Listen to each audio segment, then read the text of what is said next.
If a line direction ratio, the sum of square of direction cosine, sum of square of direction cosine is always कितना 1. बोलिए D is the right answer. सीधा property. A B से confuse कर रहा है, कई बच्चे confuse हो सकते हैं. कीवर्ड पकड़ने की आदत डालो. डायरेक्शन कोसाइन का स्क्वायर बोला है, कीवर्ड जिसने पकड़ा उसका पेपर हुआ. यस.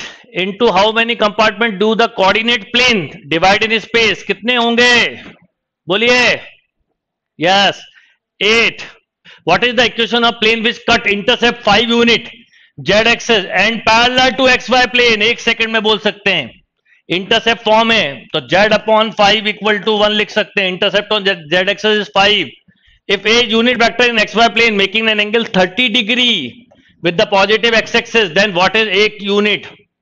अगर एक्स एक्सेस के साथ 30 डिग्री बना रहा है तो वाई के साथ 60 यानी cos 30 और cos 60 लेना है बस. तो √3/2 प्लस 1/2. तो देखो कहां पर है ये a 66 का a. OA equal to 12. थोड़ा सा टाइम लगेगा पर बहुत ज्यादा नहीं लगेगा. OA vector equal to 12 where O is origin if O is inclined at angle 45 degree and 60 degree. ठीक है, मतलब एक तरह से आप OA को ऐसा मान सकते हो xi plus yj plus Z के मेथड से करोगे टाइम लग जाएगा. मॉड OA ये दिया है x² plus y² plus z², है ना. तो cos 45 के साथ निकालो. cos 45 equal to 1/√2. यस और नो. मतलब ऐसा निकालना होता है x अपॉन, अगर आप ध्यान दें तो OA इक्वल टू ऐसा है बेटा xi plus yj plus Z के अपॉन इनके मॉड का डिवाइड कर देना है बस. तो मुझे एक बार बताइए कि 1/√2 के साथ ये देखिए आंसर. मुझे लगता है सी आंसर होना चाहिए इसका मेरे हिसाब से. कौन सा क्वेश्चन है 67. यस. क्यों होना चाहिए वो भी बताता हूं.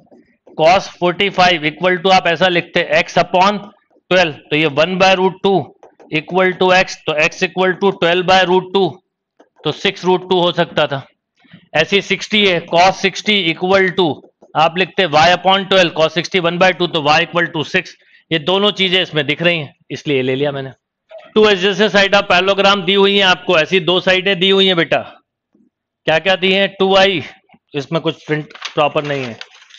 2i minus 4j plus 5k और ये वाली दी है i minus 2j minus 3k. तो आपसे बोला है what is the magnitude of dot product of vector which represent diagonal. तो एक डायगोनल ये हो गया, तो एक तो ये दोनों पैरेलल होंगे तो सेम हो गया डायगोनल 1. कितना 3i minus 6j plus 2k.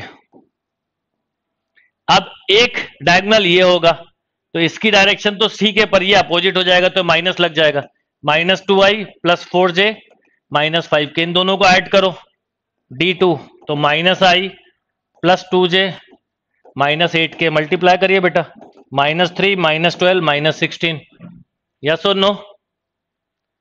28 31. देखना क्या आंसर दिया इसका. क्या आ रहा बेटा आप लोगों का answer 31. Yes, C is the right answer. ये आपको पता है क्या होता है a क्रॉस b, अभी रिवीजन में ही क्लास ली थी, प्लस a डॉट b का होल स्क्वायर इक्वल टू होता है mod a square into mod b square. This is 144 equal to 16 का डिवाइड कर दीजिए तो 9 टाइम तो कितना 3. a is the right answer. Mental calculation करने की कोशिश करिए. कोप्लेनर दिए देन वैल्यू ऑफ p. अगर 3 वेक्टर कोप्लेनर हैं तो डॉट प्रोडक्ट 0 होता है. छोटी छोटी चीजों में याद रखिए. p इसमें है तो इसको ऊपर लिखना जिससे कि बार बार ना i j k. फिर उसके बाद 1 2 माइनस 3 2 माइनस 3 एंड 1. खत्म. क्वेश्चन खत्म. इस 1 के लिए सॉल्व करोगे तो माइनस 6 माइनस 1. p के लिए करो माइनस 3 माइनस 4 माइनस 7. तो p इक्वल टू बोलो बस याद रखना माइनस 1. ये आ गया b. लिमिट देखते ही 1 रखने पे 3 माइनस 3 0. एल हॉस्पिटल 1 2 3 कितना 6 is the right answer. The radius of the circle increasing at the rate of 0.7 centimetre पर सेकेंड मतलब 7/10. What is the rate increase of circumference. कितना बढ़िया 2 पाई r ds upon dt 2 pi into dr by dt. Step बचाया करो 2 पाई 22/7 into 7/10, खत्म।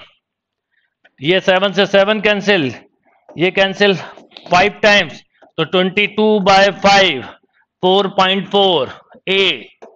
Again limit mentally 1 रखने पे 0 0 by form, तो ये हो गया 4, ये कितना हो गया 3x², तो 3/3x², तो 3k² अपॉन 2k, ये हो गया 8/3 equal to k। Answer is C,